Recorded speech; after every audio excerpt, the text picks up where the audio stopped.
अस्सलाम वालेकुम दोस्तों, उर्दू पीडिया में खुश आमदीद। नाजरीन ग्रामी, हज़रत नूह अलैहिस्सलाम की कश्ती का 400 मीटर लंबा लकड़ी का तख्ता ईरान से दरियाफ्त। माहिरीन आसार कदीमा ने तारीख ही बदल कर रख दी। तूफान नूह और मेसोपोटामिया तहजीब का आपस में क्या ताल्लुक है? क्या वाकई हज़रत नूह अलैहिस्सलाम की कश्ती ईरान में आकर ठहरी थी? हज़रत नूह अलैहिस्सलाम की कश्ती में सवार होने वाले सांप और बिच्छू से आप अलैहिस्सलाम ने क्या वादा लिया? आज की वीडियो में हम आपको तूफान नूह और कश्ती नूह से मुतल्लिक अहम हकाइक बतलाएंगे, जिसे जानकर आप हैरान परेशान हो जाएंगे। लिहाजा वीडियो को आखिर तक ज़रूर देखिएगा। वीडियो को लाइक और चैनल को सब्सक्राइब करना हरगिज़ न भूलें। तो आइए चलकर मौजू का बाकायदा आगाज़ करते हैं। मुअज़्ज़ज़ ख़वातीन व हज़रात, तूफान नूह अपनी नौइयत में इस कदर हैरत अंगेज़ और मुहीब था कि इसकी दास्तानें सारी दुनिया में मशहूर हैं। अहदनामा कदीम और अहदनामा जदीद में इसकी तफसीलात मुख्तलिफ अंदाज में बयान की गई। बाबल की तारीखों, हिंद के ज़र्मियों, स्कैंडिनेविया, लेथोनिया, चीन और यूनान की दास्तानों में इसका जिक्र मिलता है। तहरीक मुजाहिदीन हिंद के मौलाना मोहम्मद जाफर शाह थानसीरी, जो काला पानी इंडोमान में कैद रहे, अपनी दास्तान असीरी में लिखते हैं कि मकामी बाशिंदों की कदीम कहानियों में तूफान नूह जैसे सैलाब का जिक्र आता है। तूफान नूह के वाक़े के इस कदर आम होने के कम अज़ कम 3 इम्कानात हो सकते हैं। नंबर 1, जो लोग कश्ती पर सवार थे और जिन्होंने खुद अपनी आंखों से यह मुहीब मंजर देखा, उनके जरिए ये वाक़या नस्ल दर नस्ल मुंतकिल होता रहा। नंबर 2, जो लोग पढ़ना लिखना जानते थे, उन्होंने इस वाक़े की तफसील लिख डाली। नंबर 3, अल्लाह ताला ने जो आसमानी किताबें नाजिल फरमाई, उनमें इस वाक़े का इसी तरह से जिक्र किया गया जिस तरह के कुरान मजीद में जिक्र किया गया। बनी इसराइल में इस वाक़े का चर्चा सबसे ज्यादा इसलिए रहा कि वो उन लोगों में से हैं जिन्हें अल्लाह ताला ने नूह अलैहिस्सलाम के साथ कश्ती में सवार करवाया था, जैसा कि सूरत बनी इसराइल की आयत नंबर 3 से जाहिर है, जिसका तर्जुमा यूं है, उन लोगों की ज़ुरियत या नस्ल जिनको हमने नूह के साथ सवार किया था।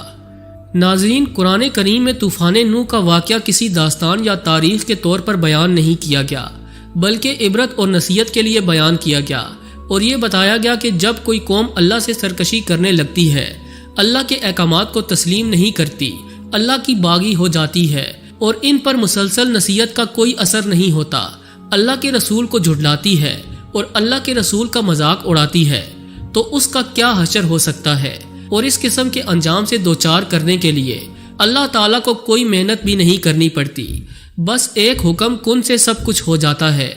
कुरान करीम में इस वाक़े को हस्बे ज़रूरत कहीं इशारतन, कहीं अजमालन और कहीं तफसीलन बयान किया गया और हर जगह मकसूद एक ही है कि लोगों को अल्लाह के साथ सरकशी करने, अल्लाह की नाफरमानी करने और रसूलों को जुटलाने से डराया जाए और इसके दर्दनाक अंजाम से बाखबर किया जाए। इस तूफान अजीम के हवाले से माहिरीन कई सदियों से तहकीक कर रहे हैं। ज़माना कदीम में भी इस तूफान की बाकियात मिल चुकी हैं और असरे हाज़र में भी तूफान नूह के हवाले से बहुत से आसार दरियाफ्त हुए। बाज़ रिवायात के मुताबिक 3000 कबल अज़ मसीह में आने वाले इस तूफान अजीम ने आनन फानन एक तहजीब को सफ़ाए हस्ती से मिटा दिया और वहाँ एक बिल्कुल नई तहजीब ज़हूर पजीर हुई। तूफान नूह पर तहकीक की गर्ज से वादी दजला व फुरात यानी मेसोपोटामिया के इर्द गिर्द खुदाई की गई, जिसके नतीजे में यहाँ के 4 शहरों में तूफान नूह के आसार दरियाफ्त हुए।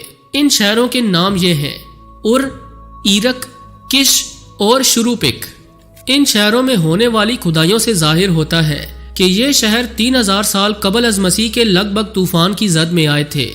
उर में शाहाने उर की कब्रें दरियाफ्त हुईं। एक बादशाह के मकबरे के फर्श के नीचे से मट्टी की पुख्ता तख्तियां भी मिली, जिनकी तहरीर से अंदाजा लगाया गया कि वो 3000 कबल अज़ मसीह की हैं।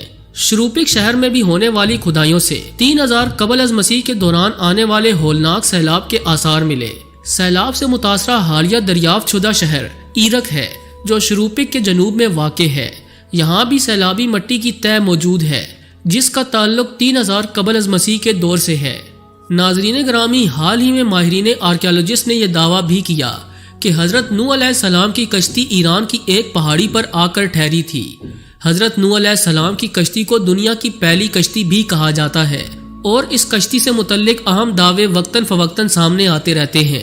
माहिरीन आसार कदीमा के एक ग्रुप ने हाल ही में यह दावा किया कि वो पहाड़ ईरान में मौजूद है जिसकी चोटी पर हजरत नूह अलैहिस्सलाम की कश्ती उतरी थी Bible archaeology search and exploration institute کے صدر باب کوریونوک نے کہا کہ ایران میں واقع ایک پہاڑ کی چوٹی پر کھدائی کے دوران 400 میٹر لمبی لکڑی کا ایک ایسا ٹکڑا ملا جو حضرت نوح علیہ السلام کی کشتی کے تختوں سے بالکل مشابہت رکھتا ہے۔ اس ٹکڑے کی حیت بھی بہت پراسرار نوعیت کی ہے۔ اس جیسا ٹکڑا پہلے کبھی نہیں دیکھا گیا۔ ماہرین پر امید ہیں کہ یہ وہی جگہ ہے کہ جہاں حضرت نوح علیہ السلام کی کشتی اتری تھی۔ تاہم اس جگہ پر مزید کھدائی اور تحقیق کا عمل جاری ہے اور اس کے بعد ہی حتمی طور پر کچھ کہا جا سکے گا۔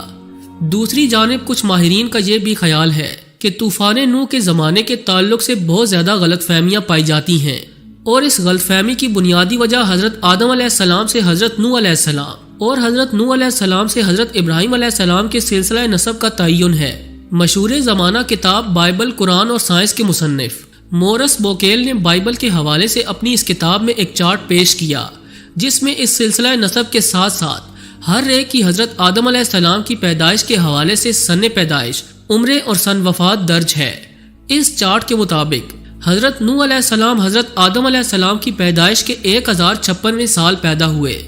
بائبل ہی کی روح سے جب حضرت نوح علیہ السلام کی عمر 600 سال ہوئی تو طوفان نوح کا واقعہ پیش آیا۔ اسی چارٹ کے مطابق حضرت نوح علیہ السلام اور حضرت ابراہیم علیہ السلام کی پیدائش میں 896 سال کا فرق ہے۔ چونکہ طوفان نوح کے وقت حضرت نوح علیہ السلام کی عمر 600 سال تھی، اس لیے حضرت ابراہیم علیہ السلام کی پیدائش طوفان کے 296 سال بعد ہوئی۔ اس حساب سے طوفان نوح کئی ملین سال قبل پیش آیا۔ ماہرین کے مطابق طوفان نوح کا زمانہ آج سے کم و بیش 5000 سال پرانا ہے۔ ناظرین گرامی، یہ بات بھی درست ہے کہ طوفان نوح کے وقت حضرت نوح علیہ السلام نے تمام مخلوقات کو جوڑوں کی صورت میں اپنی کشتی میں سوار کیا تھا۔ جب حضرت نوح علیہ السلام تمام چرند پرند اور دیگر مخلوقات کے جوڑوں کو کشتی میں سوار کر رہے تھے تو اتنی دیر میں سانپ اور بچھو آپ علیہ السلام کی خدمت میں حاضر ہوئے اور کہنے لگے، اے اللہ کے نبی، کشتی میں ہمیں بھی سوار کر لیں۔ حضرت نوح علیہ السلام نے فرمایا، تم تو انسانوں کو تکلیف دیتے ہو اور ان کو کاٹتے ہو۔ تو یوں سانپ اور بچھو رو کر اللہ کے نبی سے فریاد کرنے لگے، اے اللہ کے نبی، آپ ہماری نسل کو بچائیں۔ ہم آپ سے وعدہ کرتے ہیں کہ جو بھی انسان سلام علی نوح فی العالمین پڑھے گا، ہمیں قسم ہے اپنے وجود کی اور اپنے خالق کی، ہم کبھی اس کو تکلیف نہیں دیں گے۔ اس وعدے کے بعد اللہ کے نبی حضرت نوح علیہ السلام نے سانپ اور بچھو کے جوڑوں کو بھی کشتی میں سوار کر لیا۔ اس نجات کی کشتی میں جو انسان اور مخلوقات سوار ہوئے، سوائے ان کے سب اللہ کے عذاب کے سبب تباہ ہو گئے۔ طوفان تھمنے کے بعد اللہ کے نبی حضرت نوح علیہ السلام نے زمین کو پھر سے آباد کیا۔ ہر مخلوق زندگی بسر کرنے لگی، لیکن اس آیت کو آج تک کسی بھی حیوان نے نہیں بھلایا۔ اللہ نے قرآن مجید کی سورۃ الصافات میں اس آیت کو محفوظ کیا اور اس کے پڑھنے پر سانپ اور بچھو انسان کو نقصان نہیں پہنچاتے۔ بے شک اللہ تعالیٰ نے قرآن مجید فرقان حمید میں ہر پریشانی، ہر بیماری اور ہر مصیبت کا علاج رکھا ہے، ضرورت صرف غور و فکر کرنے کی ہے۔ جی تو دوستو، یہ تھی آج کی ویڈیو کیسی لگی کمنٹ کر کے ہمیں ضرور آگاہ کیجیے گا۔ آج کے لیے بس اتنا ہی، ملتے ہیں کسی نئی اور انٹرسٹنگ ویڈیو کے ساتھ، تب تک کے لیے اللہ نگہبان۔